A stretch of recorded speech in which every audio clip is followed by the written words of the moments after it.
msisikize shetani yoyote yule kule nje. Umesikia mtu mwingine akisema one time, huyu mtu amevalia hapa.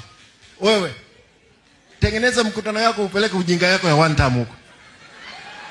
Usilete ujinga ya hapa.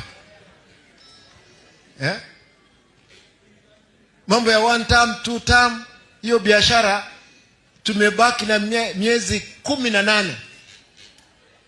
Ndio kule ifanye nini? Ifanye.